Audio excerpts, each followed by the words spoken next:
भगवान शिव को ये बात पता नहीं थी कि उनका एक पुत्र है जिसका निर्माण माता पार्वती ने किया है। भगवान शिव माता पार्वती से मिलने आने वाले होते हैं। ये खबर सुनकर माता पार्वती स्नान करने चली जाती हैं, लेकिन उस समय कोई गुण उपस्थित न होने के कारण वो गणेश को बाहर पहरेदारी के लिए खड़ा करके जाती हैं कि कोई अन्य अंदर प्रवेश न कर सके। इसके पश्चात भगवान शिव वहां पहुंचते हैं और अपनी गुफा में जाने का प्रयास करते हैं। गणेश जो द्वार पर पहरेदारी कर रहे होते हैं, वो शिव जी को अंदर जाने से रोकते हैं। शिव जी को आश्चर्य होता है कि ये बालक कौन है जो उन्हें उनके ही निवास स्थान पर जाने से रोक रहा है। कौन हो तुम धूर्त बालक जो इस तरह से बात कर रहे हो? हम स्वयं ही भीतर जाकर देवी पार्वती से पूछते हैं, ये कौन बालक हमारे द्वार पर हमारा रास्ता रोक कर खड़ा है? रुकिए, आपको भीतर जाने की अनुमति नहीं है। मेरी माताश्री का आदेश है कि कोई भी भीतर न जाने पाए, और जब तक वो नहीं कहती मैं किसी को भी इस महल के भीतर नहीं जाने दूंगा। बालक, हमें क्रोध मत दिलाओ, हमारे सामने से हट जाओ, वरना हमारे क्रोध को तुम नहीं जानते हो। और आप मुझे नहीं जानते। मेरे होते हुए इस द्वार को कोई नहीं लांघ सकता। तो फिर आज हमारे हाथों तेरा वध होगा। ले बचा अपने आप को हमारे इस वार से। अच्छा, तो आप युद्ध करना चाहते हैं तो ये भी हो जाए। इसी बात पर गणेश जी और शिव जी में युद्ध प्रारंभ हो जाता है। युद्ध में भगवान शिव अपने त्रिशूल से गणेश का सिर धड़ से अलग कर देते हैं। सभी देवता भी वहां उपस्थित होते हैं और उन्हें भी इस बात का अंदाजा नहीं होता है कि गणेश कौन है। सबकी आवाजें सुनकर माता पार्वती बाहर आती हैं और ये देखती हैं कि उनके पुत्र का धड़ अलग और सिर अलग है। माता पार्वती क्रोध से भर गई और शेर सवारी माँ दुर्गा के रूप में आ गई। उन्होंने अपनी सभी शक्तियों को प्रकट कर प्रलय मचाने का आदेश दिया। शैलपुत्री, ब्रह्मचारिणी, कुष्मांडा, स्कंद माता, कात्यायनी, कालरात्रि, महागौरी, सिद्धिदात्री, मेरे 9 रूप, मेरी 9 शक्तियां प्रकट हो। देखते ही देखते माँ दुर्गा के 9 रूप 9 देवियां प्रकट हो गईं। मेरी शक्तियों, सारे संसार में प्रलय मचा दो। सबसे पहले उनका विध्वंस करो जो मेरे पुत्र को मारकर आनंद मना रहे हैं, विजय उत्सव मना रहे हैं। स्वजन परिजन का भेद भुलाकर जो मिले उन्हें तुरंत यमपुरी पहुंचा दो। जो आज्ञा मातेश्वरी। सभी देवी शक्तियां संपूर्ण कैलाश सहित पूरे ब्रह्मांड में विध्वंस करने लगी। संपूर्ण ब्रह्मांड में कोलाहल मच गया। सभी ऋषिगण और देवतागण माता से प्रार्थना करने लगे, हे मातेश्वरी, शांत हो जाइए, नहीं तो अनर्थ हो जाएगा। ये पूरी सृष्टि आपके क्रोध की ज्वाला से भस्म हो जाएगी।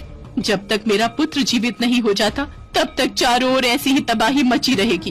अब तो भगवान भोलेनाथ ही कुछ कर सकते हैं। हम सभी को उनके पास जाना चाहिए। सभी देवतागण और ऋषिगण भगवान भोलेनाथ के पास जाते हैं। हे महादेव, माँ पार्वती का क्रोध बढ़ता ही जा रहा है। उनकी 9 शक्तियाँ पूरे ब्रह्मांड का विध्वंस कर देंगी। कुछ कीजिए प्रभु, उनका क्रोध शांत करने के लिए कुछ कीजिए। माँ पार्वती ने कहा है, जब तक गणेश को पुनर्जीवन नहीं मिल जाता तब तक उनका क्रोध शांत नहीं होगा। अगर गणेश को पुनर्जीवन नहीं मिला तो सर्वनाश हो जाएगा। आप चिंता मत कीजिए, मैं इस समस्या का समाधान सोच चुका हूँ। पर महादेव, आप बालक गणेश को पुनर्जीवित कैसे करेंगे? बालक गणेश का मस्तक तो आपके त्रिशूल के प्रहार से क्षत विक्षत हो गया है। होगा, अवश्य होगा। हे मधुसूदन, आप उत्तर दिशा की ओर जाइए और जो भी प्राणी आपको सबसे पहले दिखाई दे उसका मस्तक काट कर ले आइए। भगवान श्री हरि विष्णु उत्तर दिशा की ओर प्रस्थान करते हैं। उत्तर दिशा का अवलोकन करने पर भगवान श्री हरि विष्णु को सबसे पहले दिखाई देने वाला प्राणी एक हाथी था, जो वास्तव में देवराज इंद्र का श्रापित हाथी ऐरावत था। श्री हरि विष्णु मुस्कुराए और उस हाथी के समीप गए। हाथी ने विष्णु जी को नमस्कार किया, मानो वो खुद भी इस श्राप से मुक्त होने की कामना कर रहा हो। श्री हरि विष्णु ने अपने सुदर्शन चक्र से उसका शीश काटकर उसे मुक्ति प्रदान की। ऐरावत हाथी श्राप से मुक्त हो गया और अपने असली रूप में आकर स्वर्ग लौट गया। भगवान विष्णु हाथी का मस्तक लेकर कैलाश लौट आए। उसके पश्चात भगवान शिव गणेश के धड़ से हाथी का मस्तक जोड़ देते हैं। भगवान गणेश जीवित हो जाते हैं और माता पार्वती का क्रोध शांत हो जाता है। सभी देवी देवता भगवान गणेश को अपना अपना आशीर्वाद देते हैं। पुत्र गणेश, मैं तुम्हें वरदान देती हूँ कि संसार में अब से तुम प्रथम पूजनीय कहलाओगे। कोई भी मंगल कार्य शुरू करने के लिए प्रथम पूजा तुम्हारी होगी।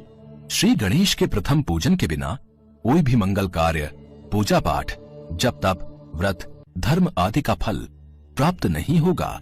आज से गणेश को सभी का अध्यक्ष घोषित किया जाता है।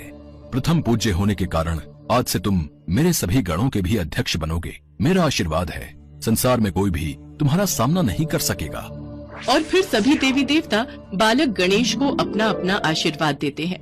बालक गणेश सभी देवी देवताओं को नमन करते हैं। भगवान भोलेनाथ और माँ पार्वती बालक गणेश को अपने हृदय से लगा लेते हैं। उस दिन से गौरी पुत्र गणेश प्रथम पूजनीय हो गए। संसार में कोई भी शुभ कार्य करने से पहले भगवान गणेश की पूजा होती है। उसके पश्चात ही कोई मंगल कार्य की शुरुआत होती है।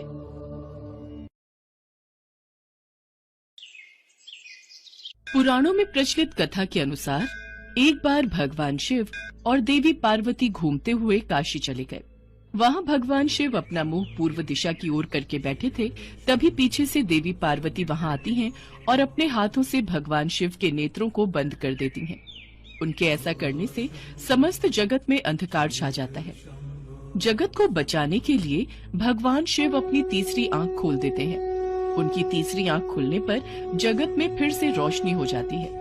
भगवान शिव की तीसरी आंख जगत को तो अंधकार से बचा लेती है, परंतु उस तीसरी आंख की रोशनी से जो ताप उत्पन्न हुआ, उससे निकली पसीने की बूंदों से एक अंधे बालक का जन्म हुआ।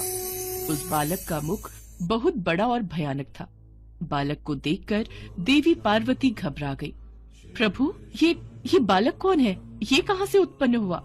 देवी पार्वती, ये हमारा ही पुत्र है। ये बालक पसीने की बूंदों से उत्पन्न हुआ है।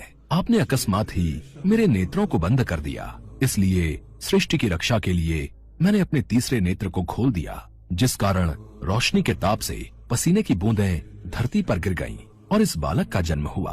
अंधकार में पैदा होने के कारण ये बालक अंधक नाम से जाना जाएगा।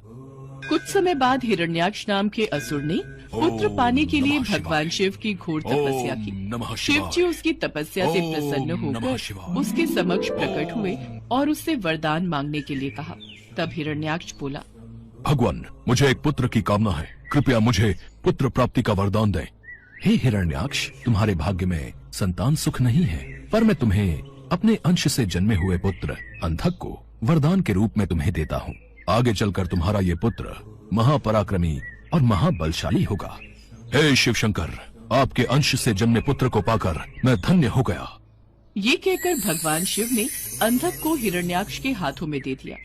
हिरण्याक्ष अंधक को लेकर खुशी खुशी अपने राज्य लौट गया।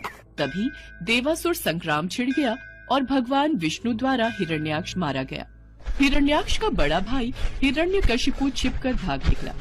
हिरण्याक्ष के मरने के बाद राजमहल में अंधक की उपेक्षा होने लगी। उसके अन्य चचेरे भाई और संगी साथी उसे चिढ़ाने लगे। इससे अंधक दुखी रहने लगा। एक दिन उनके व्यवहार से तंग आकर वो तपस्या करने निकल पड़ा और एक निर्जन वन में पहुंचकर ब्रह्मा जी की साधना में लीन हो गया। तप करते हुए उसे कई वर्ष बीत गए। उसके तप से प्रसन्न होकर ब्रह्मा जी प्रकट हुए और उससे वर मांगने को कहा। हे पुत्र, मैं तुम्हारी तपस्या से प्रसन्न हूँ, मांगो, तुम्हें क्या वरदान चाहिए? हे ब्रह्मदेव, मुझे ऐसा वर दीजिए कि मेरा अपमान करने वाले मेरे सभी भाई मेरी दास्ता करें, मेरे दिव्य नेत्र हो जाएं और मेरी किसी के द्वारा मृत्यु न हो। हे दैत्यराज, तुम्हारे नेत्र दिव्य हो जाएंगे, तुम्हारे सारे भाई भी तुम्हारी दास्ता स्वीकार कर लेंगे, किंतु काल चक्र का नियम है कि मृत्यु से कोई अछूता नहीं रह सकता। तो फिर ऐसा ही वरदान दीजिए कि मेरे शरीर से निकले रक्त की एक एक बूंद से मेरे जैसे पराक्रमी वीर उत्पन्न हो जाएं और मेरा अंत तभी हो जब मैं अपनी माता पर कुदृष्टि डालूं। तथास्तु। तथास्तु कहकर ब्रह्मा जी अंतर्ध्यान हो गए और अंधक वरदान पाकर नेत्रवान बन जाता। वरदान प्राप्त करके वो बेहद अत्याचारी हो गए। उसके अत्याचारों से नाग, यक्ष तथा देव गंधर्व सभी दुखी रहने लगे। वे सब ब्रह्मा जी की शरण में पहुंचे, किंतु ब्रह्मा जी उन्हें कोई आश्वासन नहीं दे सके, क्योंकि अंधकासुर उन्हीं के वरदान स्वरूप ये उत्पात मचा रहा था। सभी देवता भगवान शिव के पास पहुंचे। हे शिव शंकर, ब्रह्मा जी के वरदान से अंधक ने चारों दिशाओं में उत्पात मचा रखा है, हमारी रक्षा कीजिए प्रभु। आप सब निश्चिंत रहिए, अंधकासुर को उसके पाप का दंड मैं अवश्य दूंगा। शिव पार्वती मंदराचल पर्वत पर ठहरे हुए थे। तभी अंधक अपनी सेना के साथ मंदराचल पर पहुंचा। पर्वत की सुरम्यता देखकर वो खुश होने लगा। कितना सुंदर स्थान है, क्यों न यहाँ अपने लिए एक स्थायी नगर का निर्माण करा दिया जाए। सेवक, जाओ और कोई उचित स्थान तलाश करो जहाँ हमारे लिए एक शानदार महल बन सके। जो आज्ञा महाराज। आज्ञा पाकर सेवक उचित स्थान की खोज में निकल पड़े। कुछ दूर जाने पर उन्होंने भगवान शिव और देवी पार्वती को देखा। वाह, क्या सुंदरी है, लेकिन ये इस तपस्वी के पास क्या कर रही है? इसे तो राजमहल की शोभा होना चाहिए। चलकर महाराज को सूचित करते हैं। चलो चलो, महाराज को बताते हैं। क्या सुंदरी इस पर्वत पर? जाओ और उस सुंदरी को उठाकर मेरे पास ले आओ, और उसके साथ जो तपस्वी पुरुष है उसे कह देना कि मैं दैत्यराज अंधक का दूत हूँ और उनके लिए इस सुंदरी को ले जाना चाहता हूँ। दूत पुनः उसी स्थान पर जा पहुंचा। उसने अंधक का आदेश उन्हें कह सुनाया। इस पर भगवान शिव क्रोधित हो गए। अंधक ने सेना एकत्र की और आक्रमण कर दिया। इस सुंदरी को मैं अपने साथ लेकर ही जाऊंगा। अंधकासुर, कहीं ऐसा ना हो मेरे क्रोध की अग्नि से तुम जल जाओ। घनघोर युद्ध छिड़ गया।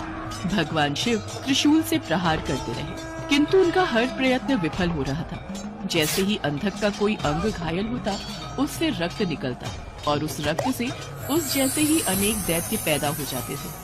उधर शुक्राचार्य अपनी संजीवनी विद्या के बल पर मरे हुए दैत्यों को पुनः जीवित कर देते थे। ये सब शुक्राचार्य के कारण हो रहा है। नंदी आदि गण जाओ और शुक्राचार्य को बांध कर यहाँ ले आओ, ताकि वे दैत्यों को पुनः जीवित न कर सके। जो आज्ञा प्रभु।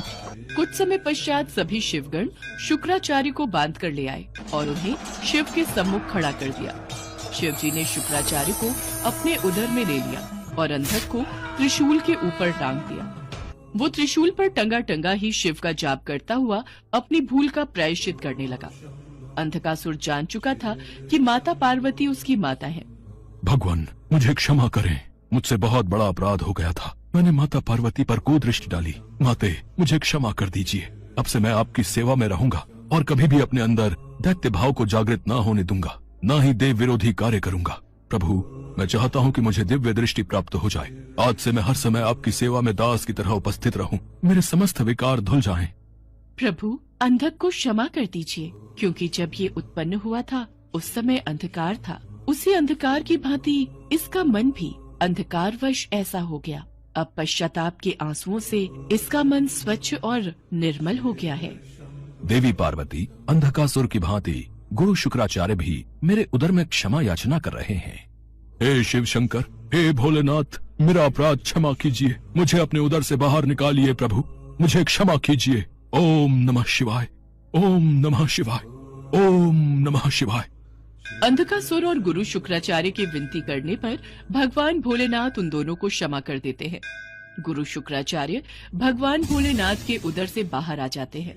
इसके पश्चात अंधकासुर को क्षमादान देकर भगवान भोलेनाथ अंधकासुर को अपने शिव गणों में स्थान देते हैं और अंधकासुर भगवान भोलेनाथ और माता पार्वती की सेवा में अपना जीवन समर्पण कर देता है।